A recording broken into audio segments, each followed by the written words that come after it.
Welcome to another exciting criminology review session. Today, we are diving into criminal sociology with 10 essential questions and answers. Set 3A. To test your knowledge and deepen your understanding. Stay until the end, you won't want to miss these key insights. Like, share, and subscribe for more criminology review content. Stay focused, stay motivated, and keep striving for success. This is Cesar Lombroso, guiding you on your journey to becoming a criminologist. Let's get started. Follow justice and justice alone, so that you may live and possess the land the Lord your God is giving you. Deuteronomy 16:20. Welcome to our comprehensive review session. In this video, we'll be tackling a series of multiple choice test questions to help you prepare effectively for your upcoming exam. Stay focused, take notes, and let's work through each question together to strengthen your understanding and boost your confidence. Let's begin our review. Directions: read each item carefully. Select the letter of the best answer from the choices given. What is the legal doctrine establishing the court as a determiner of the best environment for raising a child, which is an alternative to the parents patriae doctrine? Letter A. Rights of society. Letter B. Miranda doctrine. Letter C. Best interest of the child rule. Letter D. Parental obligation. In the next 5 seconds, select the best response from the available options. 5, 4, 3, 2, 1. The correct answer is C. Best interest of the child rule. Ang tamang sagot ay C. Best interest of the child rule. The best interest of the child rule is a legal doctrine that establishes the court as a determiner of the best environment for raising a child. It is an alternative to the parents patriae doctrine, which gives the state the authority to act as a parent to a child whose parents are unable or unwilling to do so. Ang the best interest of the child rule ay isang legal na doktrina na nagtatatag sa korte bilang isang tagatukoy ng pinakamagandang kapaligiran para sa pagpapalaki ng isang bata. Ito ay isang alternatibo sa parents patriae doctrine na nagbibigay sa estado ng awtoridad na kumilos bilang isang magulang sa isang bata na ang mga magulang ay hindi kaya o ayaw na gawin ito. The best interest of the child rule is based on the idea that the best interests of the child should be the primary consideration in any decision made about the child's upbringing. This means that the court will consider all factors that are relevant to the child's well-being, such as the child's physical and emotional needs, the child's relationship with their parents, and the stability of the child's home environment. Ang pinakamahusay na interes ng bata na panuntunan ay nakabatay sa ideya na ang pinakamahusay na interes ng bata ang dapat na pangunahing pagsasaalang-alang sa anumang desisyon na ginawa tungkol sa pagpapalaki sa bata. Nangangahulugan ito na isasaalang-alang ng korte ang lahat ng salik na may kaugnayan sa kapakanan ng bata, tulad ng pisikal at emosyonal na pangangailangan ng bata, relasyon ng bata sa kanilang mga magulang, at ang katatagan ng kapaligiran sa tahanan ng bata. The best interest of the child rule is a fundamental principle of child welfare law in many countries. It is designed to ensure that children are protected from harm and that their needs are met. Ang pinakamahusay na interes ng batas sa bata ay isang pangunahing prinsipyo ng batas sa kapakanan ng bata sa maraming bansa. Ito ay dinisenyo upang matiyak na ang mga bata ay protektado mula sa pinsala at na ang kanilang mga pangangailangan ay natutugunan. The other options are incorrect. Ang iba pang mga pagpipilian ay hindi tama. A rights of society is not a legal doctrine. Ang mga karapatan ng lipunan ay hindi isang legal na doktrina. B. Miranda doctrine is a legal doctrine that establishes the right of a suspect to be informed of their rights before being interrogated by the police. B. Ang Miranda doctrine ay isang legal na doktrina na nagtatatag ng karapatan ng isang pinaghihinalaan na ipaalam sa kanilang mga karapatan bago siya tanungin ng pulisya. D. Parental obligation is not a legal doctrine. It is a moral obligation that parents have to their children. D. Ang obligasyon ng magulang ay hindi isang legal na doktrina. Ito ay isang moral na obligasyon na mayroon ng mga magulang sa kanilang mga anak.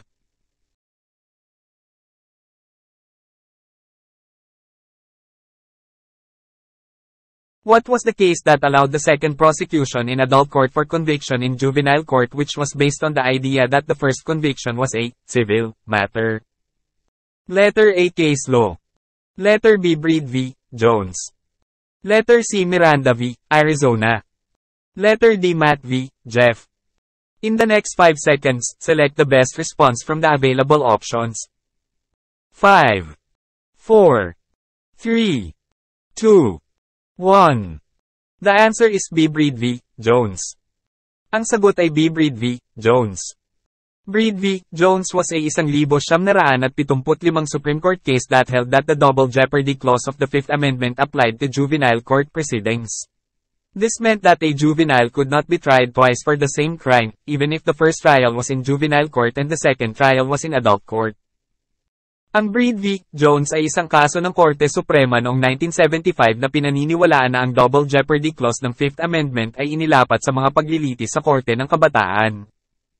Nangangahulugan ito na ang isang menor de edad ay hindi maaaring litisin ng 2 beses para sa parehong krimen, kahit na ang unang paglilitis ay nasa Korte ng Kabataan at ang pangalawang paglilitis ay nasa Korte ng nasa hustong gulang. The case involved Gary Jones, a 17-year-old boy who was adjudicated delinquent in juvenile court for robbery.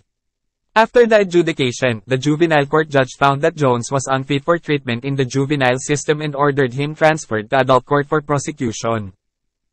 Jones argued that the transfer violated the double jeopardy clause, but the California Supreme Court rejected his argument.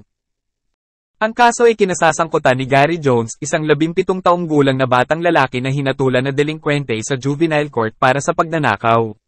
Pagkatapos ng paghatol, nalaman ng huwes ng juvenile court na si Jones ay hindi karapat-dapat para sa paggamot sa juvenile system at iniutos siyang ilipat sa korte ng nasa hustong gulang para sa pag-uusig. Nagtalo si Jones na ang paglipat ay lumabag sa double jeopardy clause, ngunit tinanggihan ng Korte Suprema ng California ang kanyang argumento. The Supreme Court reversed, holding that the double jeopardy clause applied to juvenile court proceedings. The court reasoned that juvenile court proceedings are criminal in nature, and that the double jeopardy clause protects individuals from being tried twice for the same crime, regardless of whether the first trial was in juvenile court or adult court. Binaligtad ng Korte Suprema na pinaniniwalaan na ang double jeopardy clause ay inilapat sa mga paglilitis sa Korte ng Kabataan. Nangatwiran ng Korte na ang mga paglilitis sa hukuman ng juvenile ay likas na kriminal, at pinoprotektahan ng double jeopardy clause ang mga individual mula sa 2 beses na paglilitis para sa parehong krimen. Hindi alintana kung ang unang paglilitis ay nasa Korte ng Kabataan o hukuman ng nasa hustong gulang. The Breed v. Jones decision has been criticized by some for undermining the rehabilitative goals of the juvenile justice system. However, the decision has also been praised for protecting the rights of juveniles and ensuring that they are not subject to unfair double jeopardy. Ang desisyon ng Breed v. Jones ay binatikos ng ilan dahil sa pagsira sa mga layunin ng rehabilitative ng juvenile justice system. Gayunpaman, ang desisyon ay pinuri din sa pagprotekta sa mga karapatan ng mga kabataan at pagtiyak na hindi sila napapailalim sa hindi patas na double jeopardy. The other cases you mentioned are not relevant to this question. Case law is a general term for all of the decisions that have been made by courts, and Miranda v. Arizona and Matt v. Jeff are both cases that involved the Fifth Amendment, but they did not involve the double jeopardy clause. Ang ibang mga kaso na iyong binanggit ay hindi nauugnay sa tanong na ito. Ang case law ay isang pangkalahatang termino para sa lahat ng mga desisyon na ginawa ng mga korte, at ang Miranda v. Arizona at Matt v. Jeff ay parehong mga kaso na kinasasangkutan ng Fifth Amendment, ngunit hindi nila kinasangkutan ang double jeopardy clause.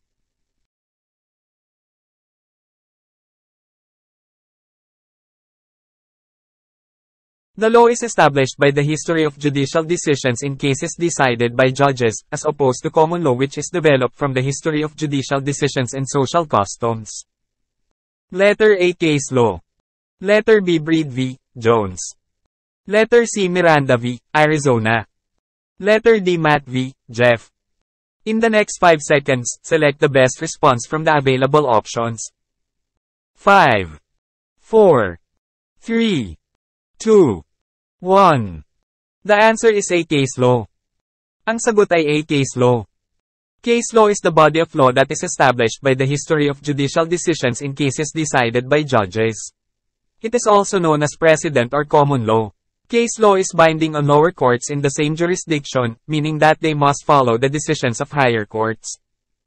Case law can also be persuasive on courts in other jurisdictions, meaning that they might choose to follow the decisions of other courts even though they are not required to do so.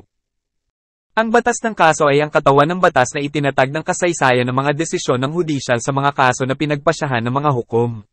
Kilala rin ito bilang precedent o common law.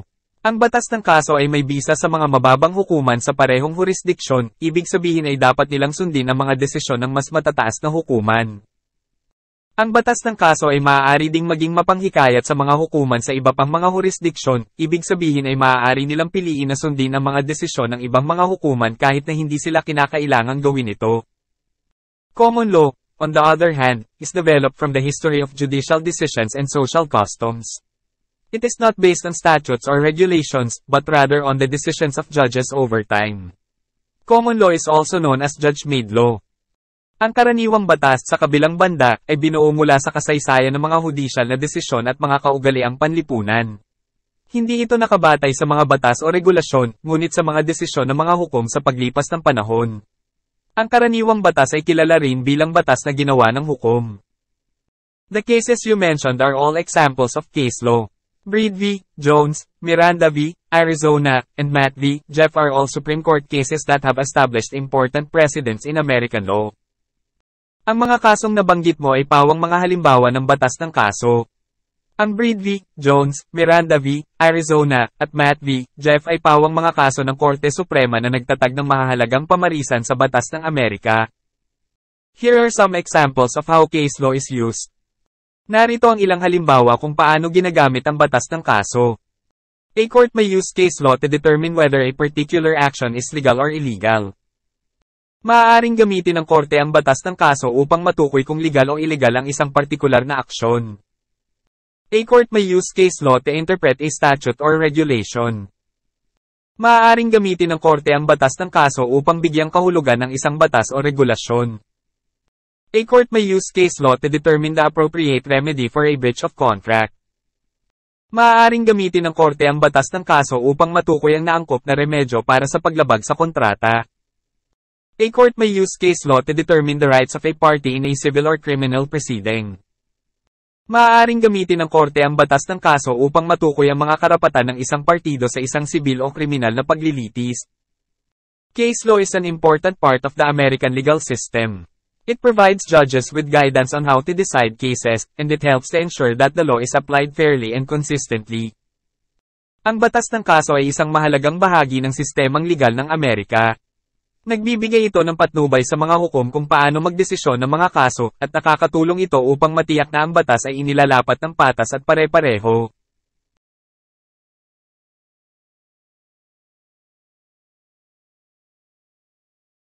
The filing of legal papers by a child welfare agency when its investigation has turned up evidence of child abuse.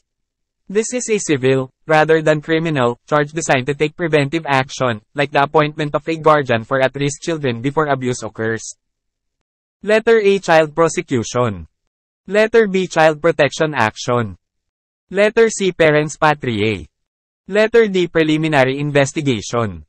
In the next 5 seconds, select the best response from the available options. 5, 4, 3, 2, 1. The correct answer would be B. Child protection action. Ang tamang sagot ay B. Child protection action. Child protection action refers to the filing of legal papers by a child welfare agency when evidence of child abuse has been uncovered. It is a civil charge aimed at taking preventive action to protect at-risk children. This can involve seeking court orders for various measures, such as the appointment of a guardian or placement of the child in a safer environment, in order to prevent further abuse or neglect. Ang aksyon sa proteksyon ng bata ay tumutukoy sa paghahain ng mga legal na papeles ng isang ahensya ng child welfare kapag natuklasan ang ebidensya ng pang-aabuso sa bata. Ito ay isang sibil na singil na naglalayong gumawa ng preventive action upang protektahan ang mga nasa panganib na bata. Maaaring kabilang dito ang paghingi ng mga utos ng hukuman para sa iba't ibang mga hakbang, tulad ng paghirang ng isang tagapag-alaga o paglalagay ng bata sa isang mas ligtas na kapaligiran, upang maiwasan ang higit pang pang-aabuso o pagpapabeya.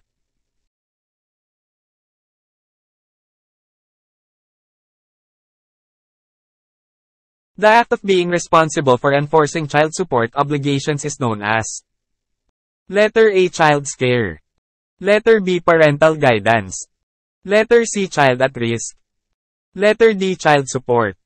In the next 5 seconds, select the best response from the available options.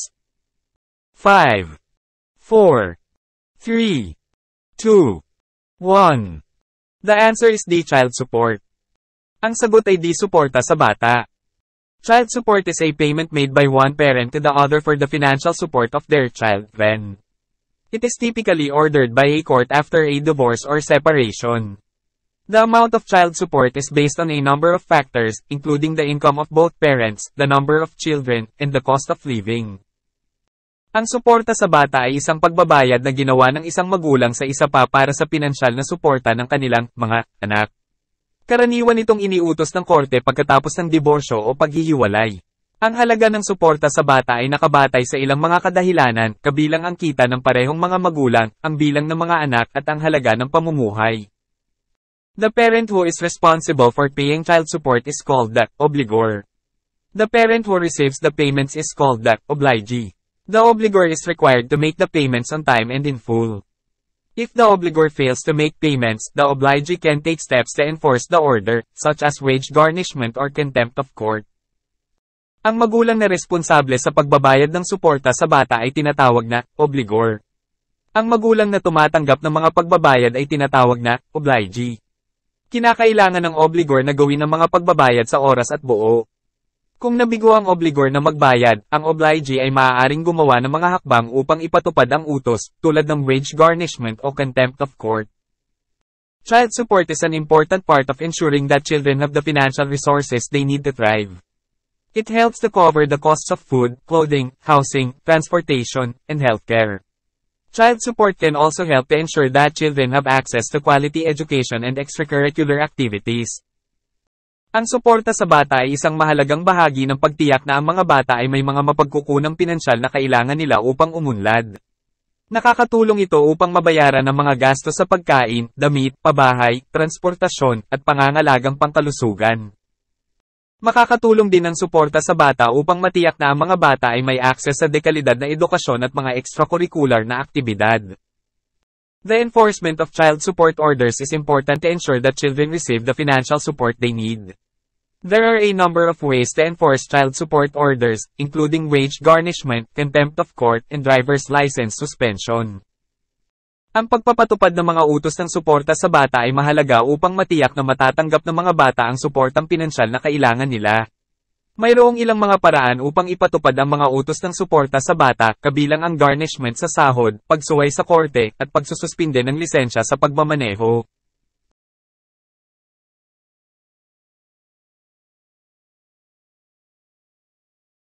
A court order for placement in a secure facility, separate from adults, for the rehabilitation of a juvenile delinquent. Letter A. Summon. Letter B. Subpoena. Letter C. Custodial confinement. Letter D. Rehabilitation order. In the next 5 seconds, select the best response from the available options. 5, 4, 3, 2, 1. The answer is **C custodial confinement **. Ang sagot ay **C pagkakulong sa kustodiya **. Custodial confinement is a court order that requires a juvenile delinquent to be placed in a secure facility, separate from adults, for the purpose of rehabilitation. This type of order is typically used when the juvenile has committed a serious offense or when there is a risk that the juvenile will reoffend if not placed in a secure facility. Ang custodial confinement ay isang utos ng hukuman na nangangailangan ng isang juvenile delinquent na ilagay sa isang secure na pasilidad, na hiwalay sa mga nasa hustong gulang, para sa layunin ng rehabilitasyon. Ang ganitong uri ng kautusan ay karaniwang ginagamit kapag ang kabataan ay nakagawa ng isang malubhang pagkakasala o kapag may panganib na ang kabataan ay muling magkasala kung hindi inilagay sa isang ligtas na pasilidad. The length of time that a juvenile can be held in custodial confinement varies depending on the jurisdiction. In some jurisdictions, juveniles can be held for up to 18 months, while in other jurisdictions, the maximum length of time is much shorter. Ang tagal ng panahon na maaaring makulong ang isang kabataan sa custodial ay nag-iiba depende sa jurisdiction. Sa ilang mga jurisdiksyon, ang mga kabataan ay maaaring i-hold ng hanggang 18 buwan, habang sa ibang mga jurisdiksyon, ang maximum na haba ng oras ay mas maikli. Custodial confinement is a controversial issue. Some people believe that it is a necessary tool for rehabilitating juvenile delinquents, while others believe that it is cruel and unusual punishment. Ang pagkulong sa kustodiya ay isang kontrobersyal na issue.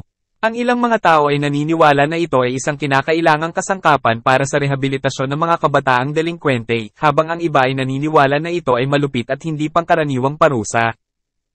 Here are the other options and why they are incorrect. Narito ang iba pang mga opsyon at kung bakit mali ang mga ito. Asterisk summon. A summons is a court order that requires a person to appear in court. It is not a court order for placement in a secure facility. Asterisk summon. Ang summon ay isang utos ng hukuman na nangangailangan ng isang tao na humarap sa korte. Ito ay hindi isang utos ng hukuman para sa paglalagay sa isang ligtas na pasilidad. Asterisk subpoena. A subpoena is a court order that requires a person to produce documents or testify in court. It is not a court order for placement in a secure facility. Asterisk subpoena. Ang subpoena ay isang utos ng hukuman na nangangailangan ng isang tao na magpakita ng mga dokumento o tumstigo sa korte. Ito ay hindi isang utos ng hukuman para sa paglalagay sa isang ligtas na pasilidad. Asterisk rehabilitation order. A rehabilitation order is a court order that requires a person to participate in rehabilitation programs. It is not a court order for placement in a secure facility. Asterisk kautusan sa rehabilitasyon. Ang utos ng rehabilitasyon ay isang utos ng hukuman na nangangailangan ng isang tao na lumahok sa mga programa sa rehabilitasyon. Ito ay hindi isang utos ng hukuman para sa paglalagay sa isang ligtas na pasilidad.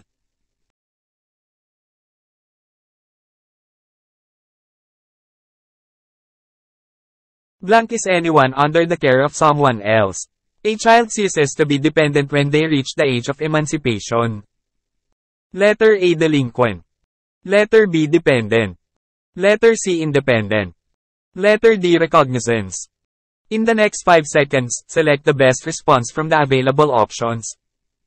5, 4, 3, 2, 1. The answer is B dependent.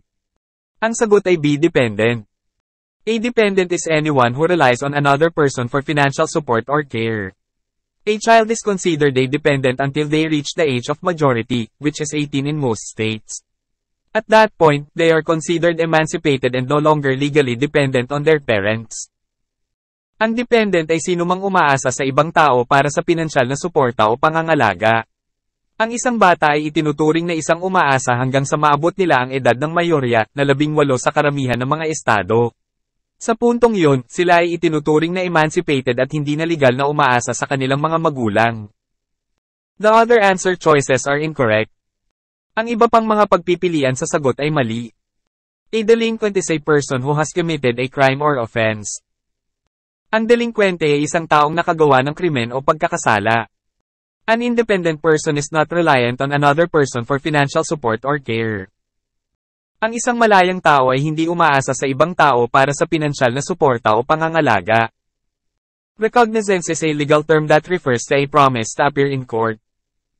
Ang pagkilala ay isang legal na termino na tumutukoy sa isang pangako na humarap sa korte.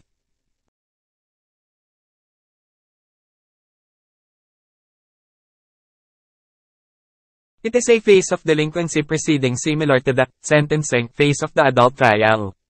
The judge must consider alternative, innovative, and individualized sentences rather than imposing standard sentences.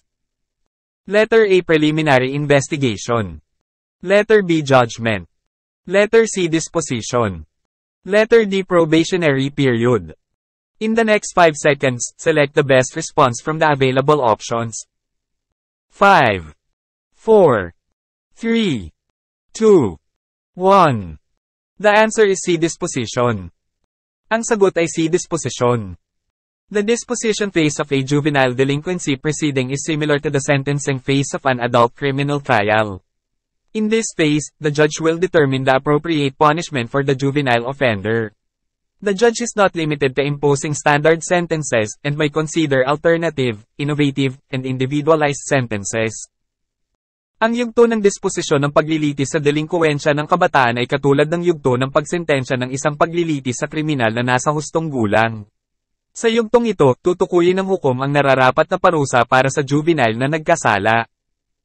Ang hukom ay hindi limitado sa pagpapataw ng mga karaniwang pangungusap at maaaring isaalang-alang ang mga alternatibo, makabago, at individual na mga pangungusap. The other answer choices are incorrect. Ang iba pang mga pagpipilian sa sagot ay mali. Preliminary investigation is the first phase of a criminal proceeding, in which the police gather evidence and determine whether there is probable cause to believe that a crime has been committed. Ang paunang pagsisiyasat ay ang unang yugto ng isang kriminal na paglilitis, kung saan ang pulisya ay kumukuha ng ebidensya at tinutukoy kung may posibleng dahilan upang maniwala na may nagawang krimen. Judgment is the formal pronouncement of the court's decision in a case. Ang paghatol ay ang formal na pagpapahayag ng desisyon ng korte sa isang kaso. Probationary period is the period of time during which a convicted offender is released from prison but is subject to certain conditions, such as supervision by a probation officer and participation in rehabilitation programs. Ang panahon ng pagsubok ay ang yugto ng panahon kung saan ang isang napatunayang nagkasala ay pinalaya mula sa bilangguan ngunit napapailalim sa ilang mga kondisyon, tulad ng pangangasiwa ng isang opisyal ng probusayon at paglahok sa mga programa sa rehabilitasyon.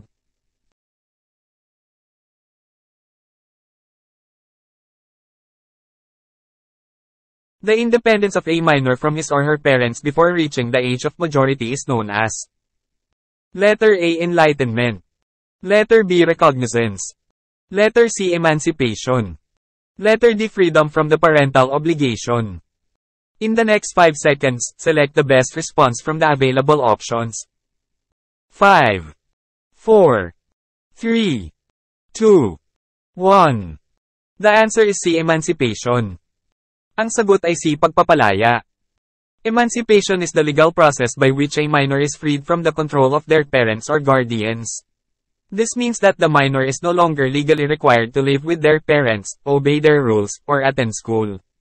Emancipation can be granted by a court, or it can happen automatically in some cases, such as when a minor marries or joins the military. Ang pagpapalaya ay ang legal na proseso kung saan ang isang menor de edad ay napalaya mula sa kontrol ng kanilang mga magulang o tagapag-alaga. Nangangahulugan ito na ang menor de edad ay hindi na legal na kinakailangan na tumira sa kanilang mga magulang, sumunod sa kanilang mga alituntunin, o pumasok sa paaralan. Ang pagpapalaya ay maaaring ibigay ng korte, o maaari itong automatikong mangyari sa ilang mga kaso, tulad ng kapag ang isang menor de edad ay nagpakasal o sumali sa militar. The other answer choices are incorrect. Ang iba pang mga pagpipilian sa sagot ay mali. Enlightenment is the process of gaining knowledge and understanding. Ang enlightenment ay ang proseso ng pagkakaroon ng kaalaman at pag-unawa. Recognizance is a legal term that refers to a promise to appear in court. Ang pagkilala ay isang legal na termino na tumutukoy sa isang pangako na humarap sa korte. Freedom from the parental obligation is not a legal term. Ang kalayaan mula sa obligasyon ng magulang ay hindi isang legal na termino.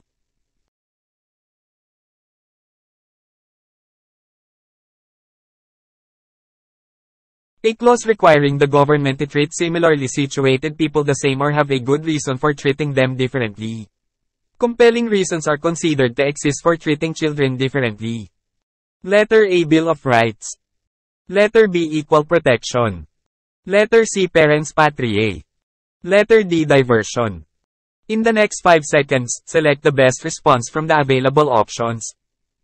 5, 4, 3, 2, 1.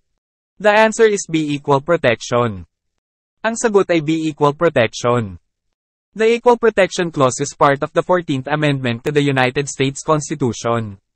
It states that no state shall deny to any person within its jurisdiction the equal protection of the laws. This means that the government cannot treat people differently based on their race, gender, religion, or other protected characteristics. Ang Equal Protection Clause ay bahagi ng ika-14 na susog sa Konstitusyon ng Estados Unidos. Ito ay nagsasaad na walang estado ang dapat ipagkait sa sinumang tao sa loob ng nasasakupan nito ang pantay na proteksyon ng mga batas. Nangangahulugan ito na hindi maaaring tratuhin ng gobyerno ang mga tao nang naiiba batay sa kanilang lahi, kasarian, relihiyon, o iba pang protektadong katangian. There are some exceptions to the Equal Protection Clause. For example, the government can treat children differently because they are considered a special class of people who need special protection. The government can also treat people differently if it has a compelling interest in doing so. For example, the government can have a compelling interest in protecting public safety, and this may justify treating people differently based on their criminal history. Mayroong ilang mga pagbubukod sa Equal Protection Clause. Halimbawa, maaaring iba ang pakikitungo ng gobyerno sa mga bata dahil itinuturing silang espesyal na klase ng mga taong nangangailangan ng espesyal na proteksyon. Maaari ding iba ang pakikitungo ng gobyerno sa mga tao kung ito ay may nakahihimok na interes sa paggawa nito.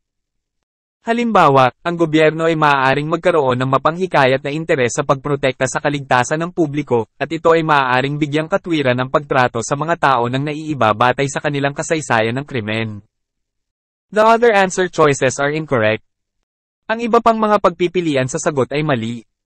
The Bill of Rights is the first 10 amendments to the United States Constitution. It guarantees certain rights to all Americans, including freedom of speech, freedom of religion, and the right to a fair trial. Ang Bill of Rights ay ang unang 10 susog sa konstitusyon ng Estados Unidos. Ginagarantiyahan nito ang ilang mga karapatan sa lahat ng mga Amerikano, kabilang ang kalayaan sa pagsasalita, kalayaan sa relihiyon, at ang karapatan sa isang patas na paglilitis. Parents patriae is a legal doctrine that gives the government the authority to act as a parent for children who are not being properly cared for by their parents. Ang parents patriae ay isang legal na doktrina na nagbibigay sa gobyerno ng awtoridad na kumilos bilang magulang para sa mga bata na hindi inaalagaan ng maayos ng kanilang mga magulang. Diversion is a program that allows juveniles who have committed minor offenses to avoid being adjudicated as delinquents. Diversion programs typically involve counseling, community service, or other forms of rehabilitation. Ang diversion ay isang programa na nagpapahintulot sa mga kabataan na nakagawa ng mga maliliit na pagkakasala na maiwasan ng paghatol bilang mga delinkwente. Ang mga diversion program ay kadalasang nagsasangkot ng pagpapayo, serbisyo sa komunidad, o iba pang paraan ng rehabilitasyon.